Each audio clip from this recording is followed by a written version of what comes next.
Hej, jeg er Camilla Pearl, stressekspert og inspirationsmentor. I dag vil jeg tale om det at lave nogle rigtig gode, dybe vejrtrækninger, der får ilten til at suse rundt i vores krop og forny vores celler. Så den øvelse vil jeg lave med jer nu. Og det handler om, det er at stå og vippe lidt på fødderne, mens I laver den her vejrtrækning.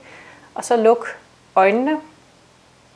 Og så sørg for at trække vejret ind igennem næsen og helt ned i bunden af lungerne. Og gør maven sådan spændt lidt ud som en ballon.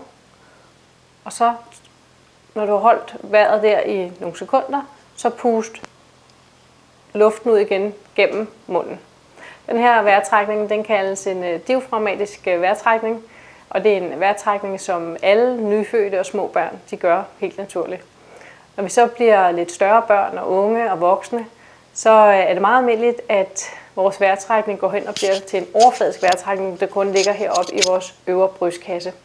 Men den dybe vejrtrækning er meget bedre for os, fordi den får ilten langt bedre rundt i vores krop, plus vi slipper flere affaldsstoffer gennem vores vejrtrækning på den måde. Så starter vi nu. Vip lidt på fødderne, og vi laver 10 styks. Trækker vejret ind gennem næsen. Puster maven lidt ud, som en ballon. Og pust ud igen gennem munden.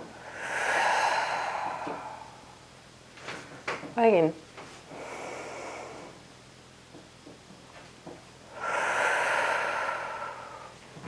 Jeg tager lige mine sko af, de larmer lidt. Sådan.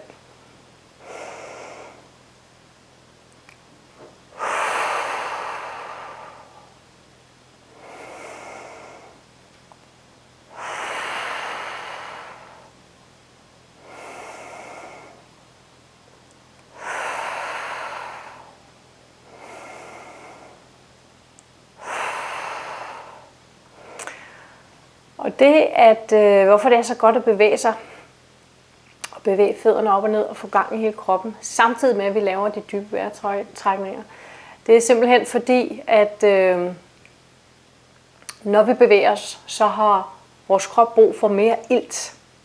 Og det vil sige, at på den måde, så trækker vi mere ilt rundt i kroppen. Så derfor giver det et ekstra nyk opad og simpelthen bevæge kroppen, imens vi laver dybe vejrtrækninger. Og hvorfor det er godt at lukke øjnene, er simpelthen for, at vi mentalt lige kan få en pause for alle de sanseindtryk, som vi jo går og bliver fyldt op med hele dagen.